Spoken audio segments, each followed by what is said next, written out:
Okay, I'm Charlie Thompson, and I am with Edmonds Community College, just north of Seattle, and I'm going to talk this afternoon about digital access for low-income students.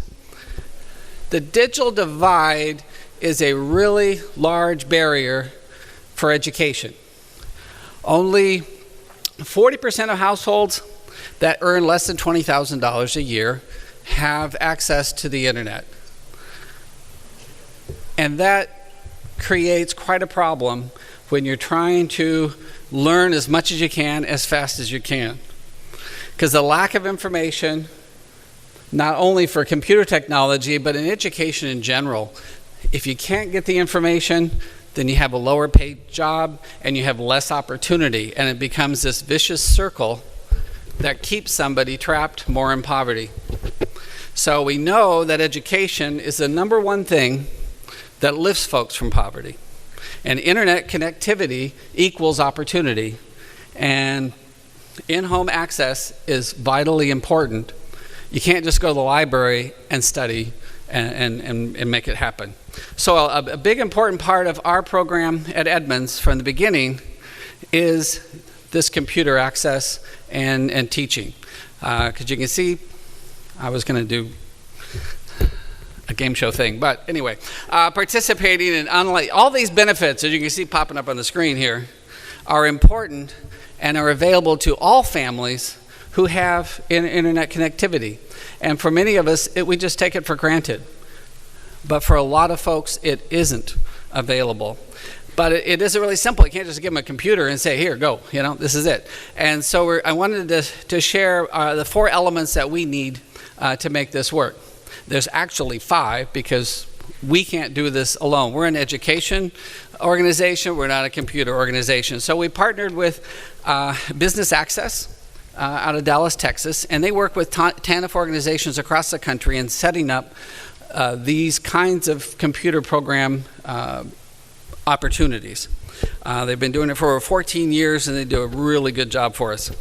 So I'm going to start with the digital literacy part. I mean, you can give people a computer, but you got to teach them how to use it. And it is amazing the number of students that we have who really have never been involved with using computers.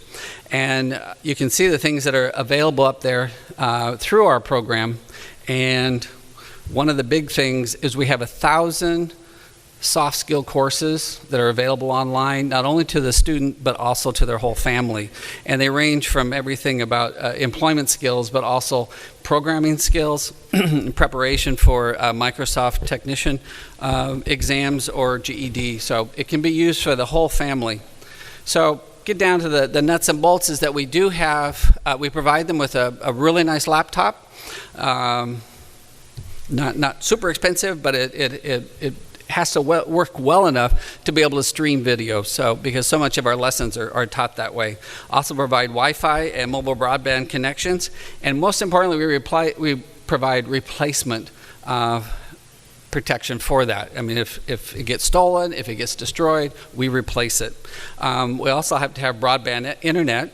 That's not always dependable, and so we provide a year of mobile broadband from Verizon, so the student can study any place, at home or wherever they can find a quiet spot. A very important part then too is also administrative oversight. We have total control of this network. It's protected portal. They have to log into the Business Access site in order to even turn the thing on. It's got web filters to keep people from inappropriate places. And here's an example. Boy, this 5 minutes is going fast. Of the portal page, and as you can see, it covers lots of different ground, but it has all the major links that we need to have them go to. We work with 2 colleges, so it goes into the Canvas learning system for either college, and a lot of other things too. And it does create the community for we do a lot on Facebook, but we also use this. So the results are great, not only for the individual, but also for the family. And you can see computer literacy beginning when they're 5 and 6 is even better. So they set the example for the children. So thank you very much.